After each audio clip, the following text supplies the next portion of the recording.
Good morning, everyone. My name's Rebecca Wing. I'm very happy to be leading you in our Tuesday meditation practice and our ability to do some reflective thinking about and learning this morning. A beautiful Tuesday day here in southern Maine, where I am. I'm in Saco, Maine, and very appreciative of the quality of spring as it's continuing to bud and push forth. So it's a good day in that way. So this morning, I'm going to be suggesting a sort of a question for the day that may take a little bit of sort of reflection for a moment. Speaking of appreciation of spring, for instance, oftentimes we recognize that it can be difficult actually to awaken to experiences that feel good or that we appreciate or things that are simply good in general. And so the question for this morning is, what is it that gets in the way of appreciation? What is it that makes appreciation difficult for me? So as you think about that question, it's easy for me when I reflect. Last week, we had a huge winter storm here, spring storm, and lost power. And it was easy for me to forget that I had a wood stove and we were warm and we were okay in that way. We didn't have electricity, and we didn't have internet. We didn't even have cell service for a while there.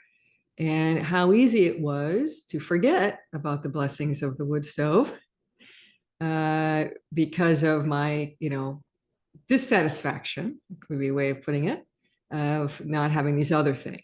Right? So that's one way of recognizing the difficulty of sort of focusing on that which is less than what I would like versus allowing myself to really attend to and notice that there is something actually that I can appreciate. So just begin to sort of reflect, what is it? What are the mental states that we get into, the emotional states that we get into that keep us from attending to what we could really appreciate in the moment? It's a good one, Dan. I have a tendency to let unrelated annoyance get in the way. So focused on things not being perfect. Yes.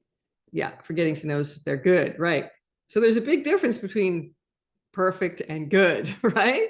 And this is a good observation.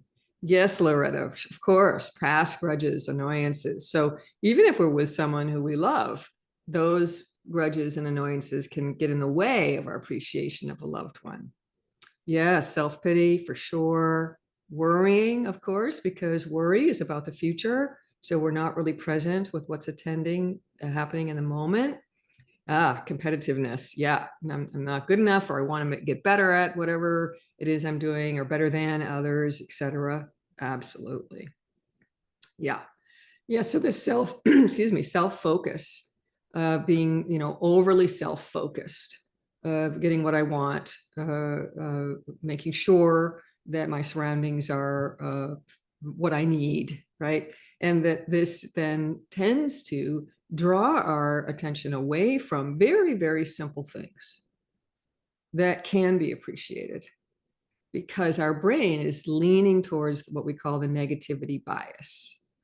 I'm looking for and attending to that which I think is negative and not satisfying, versus continually in mindfulness, we train our mind to attend to that which is, in a sense, good, or is satisfying, or is beautiful.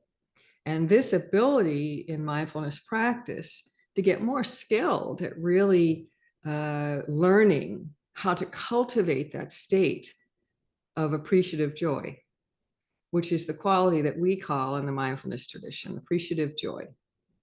So I thought maybe for our meditation this morning, it would be nice to do a little exploration of appreciation and how that feels in a meditation practice.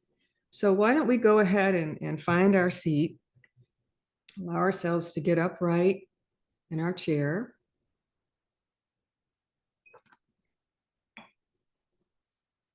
Think of your spine as being softly rising this morning. Making sure that both feet are on the floor so you're really grounded with your legs and feet.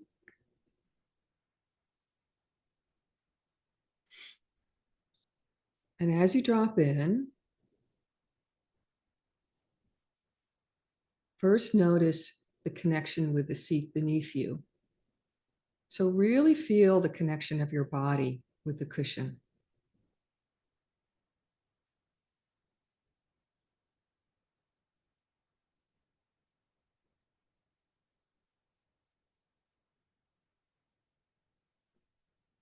Attend to the sensation of the hands as they are resting.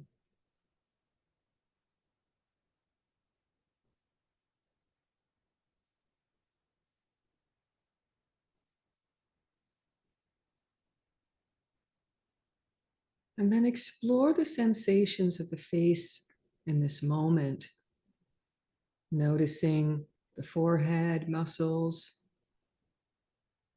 Might I be able to soften the forehead a bit?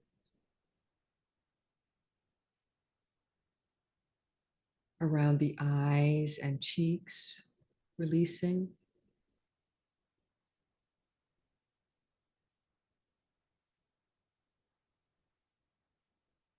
Noticing the jaw. Is it possible to release any unnecessary tension in the jaw in this moment?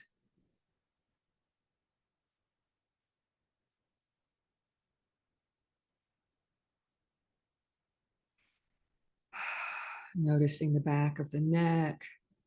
I can invite my neck to be long and soft, receptive, aligning my head up over the shoulders.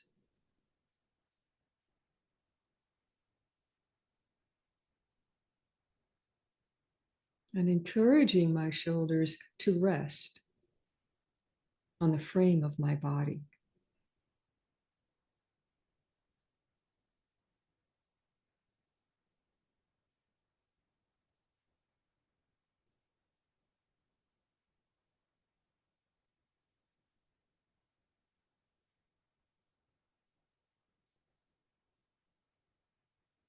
Now we find the breath, soft rise and fall.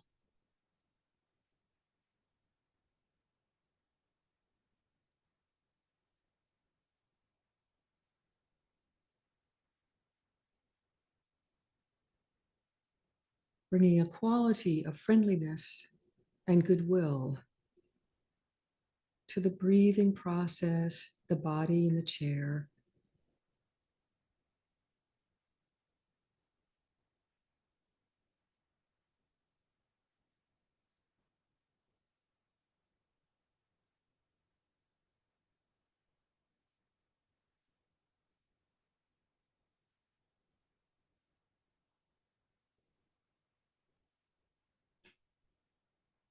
So I'm going to encourage you to notice some place in your body that feels okay in this moment.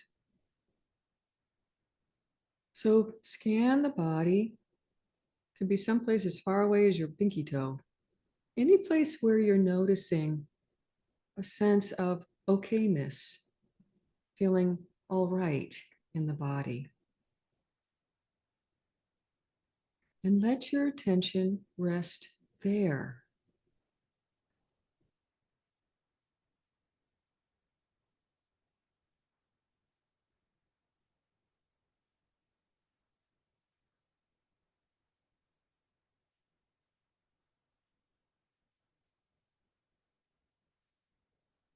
Explore where the center of the sensation is. This may be a little tricky because sometimes it's almost an absence of sensation. Get curious. Where exactly is that middle point of this okayness in my body?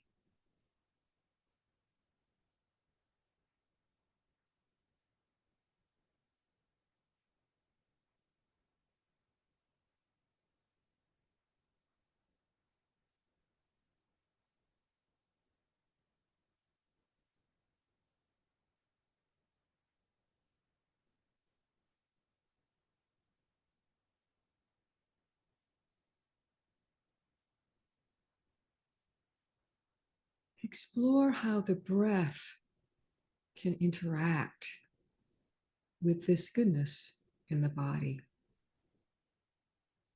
A sense of breathing in and out from this place that feels okay.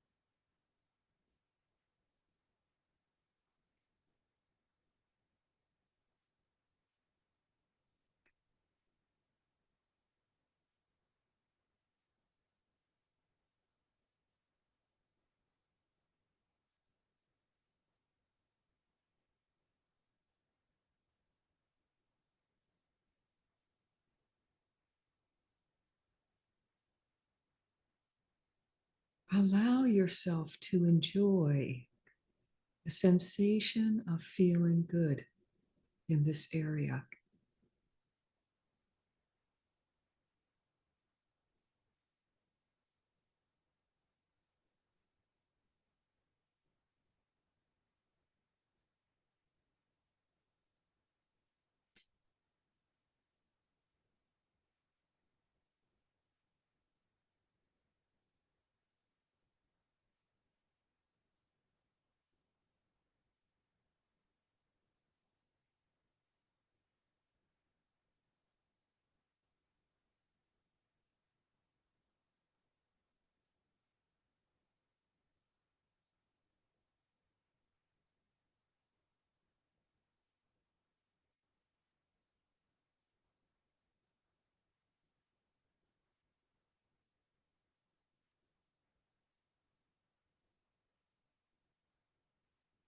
Mind will drift in thought.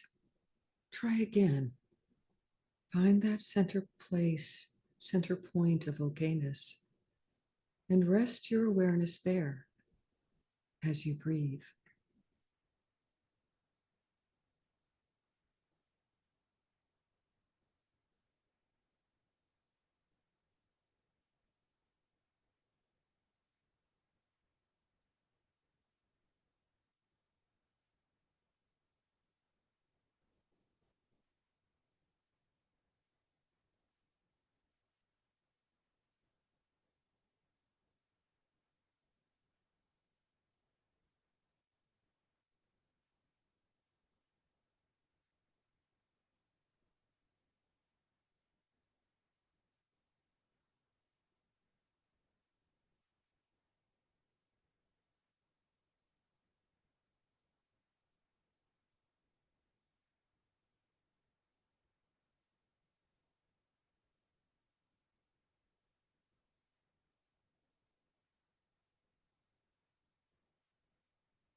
Now we're going to take a moment to broaden our appreciation to the benefits of this particular meditation and the ability to meditate and bring yourself to practice in general.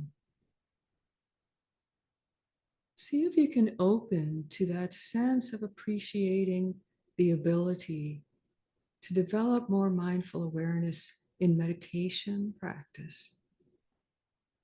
Open to that quality of having the opportunity to grow in this way.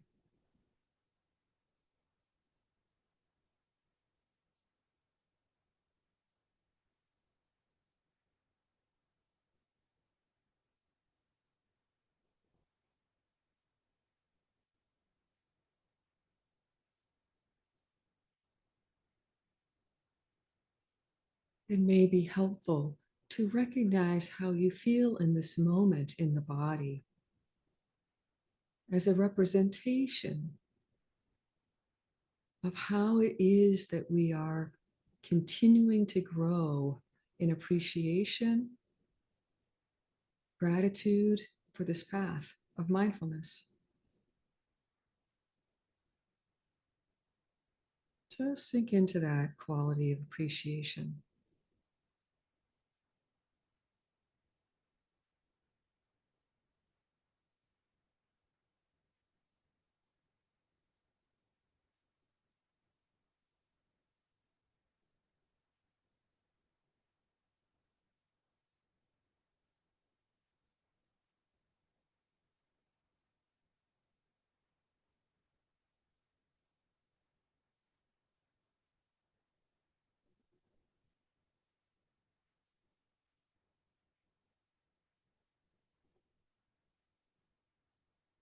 And so we can end with just an awareness that the benefit of this practice is not only for our own well-being, but also to aspire that our practice is also to help others relieve their suffering as we get more skilled in attending with kindness, gentleness, compassion to ourselves and the world around us.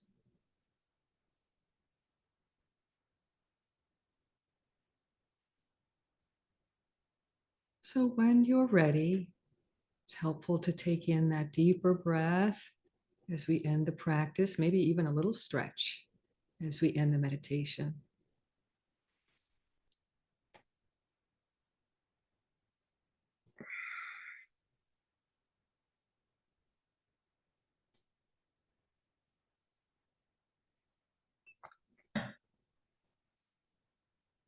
So, like all mind states, we can grow that which we attend to in our attention by cultivating, noticing, even if it wasn't perfect during the practice today.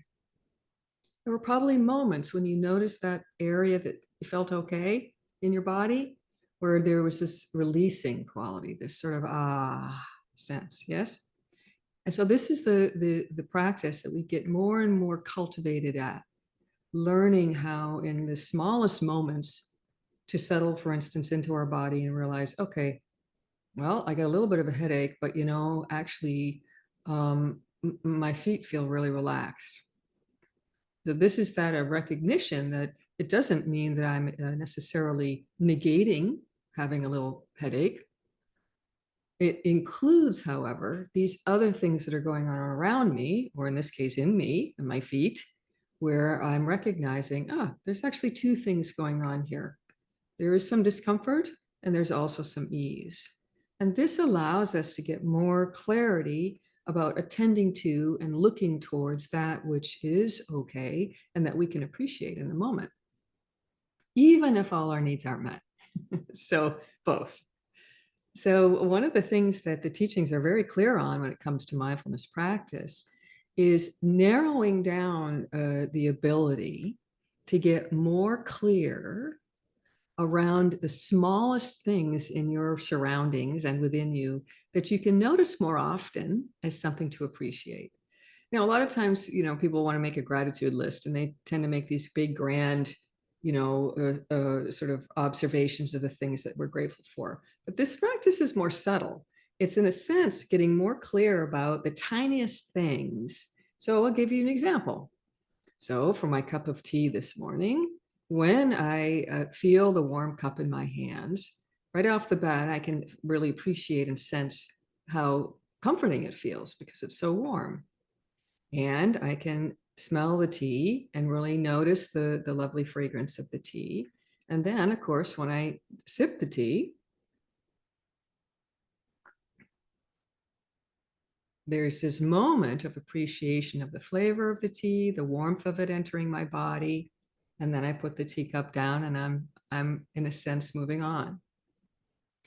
The amazing thing about that is because of our modern day world, there are a lot of things that we are experiencing that are actually very appreciative, very, very good in our day.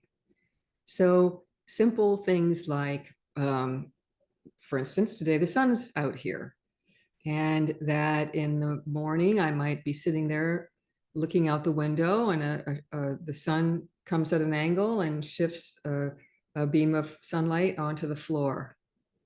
And so I just take a moment to look at the sunlight on the reflection on the floor.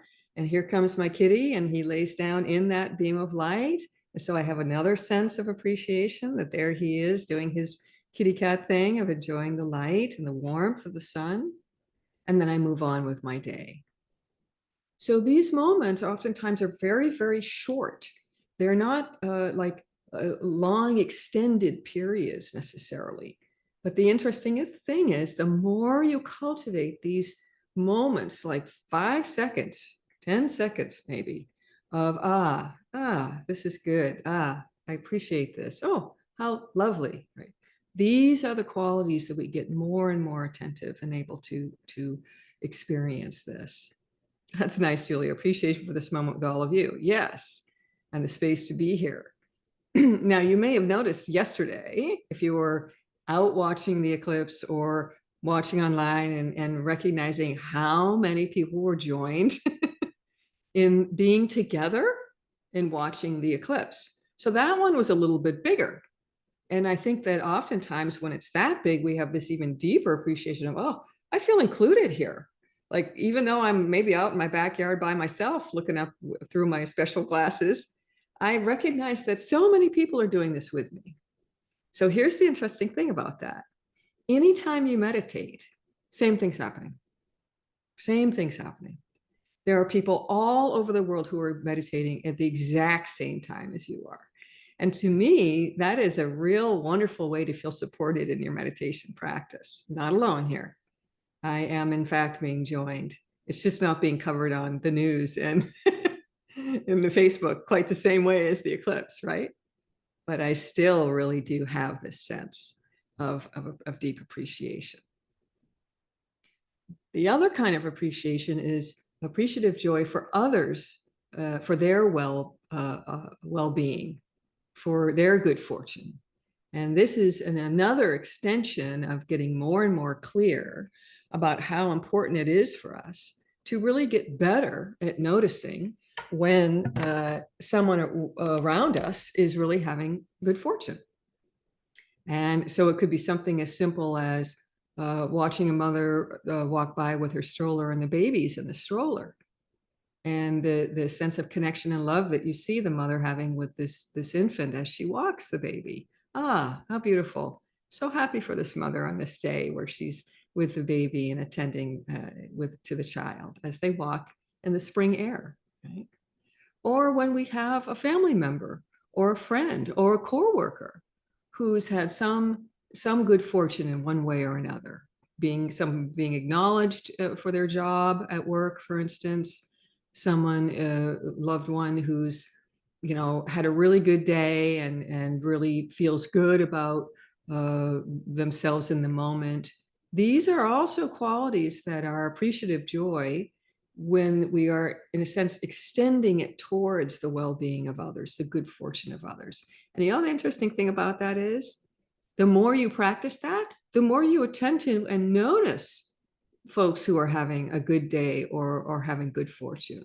And you get better at actually saying, I'm so happy for you.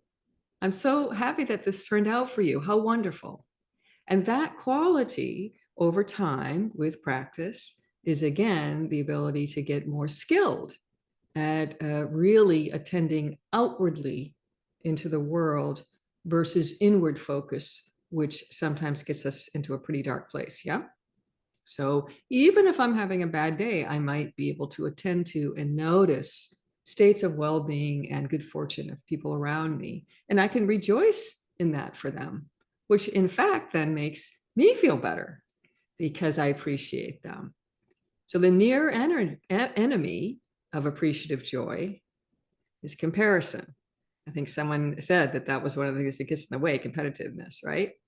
So comparison means that I'm seeing someone's good fortune and I'm thinking that I should be getting it, or that I'm not good enough to get it, or they're better than me, or they're just lucky and I'm not, right? This is the near enemy of appreciative joy.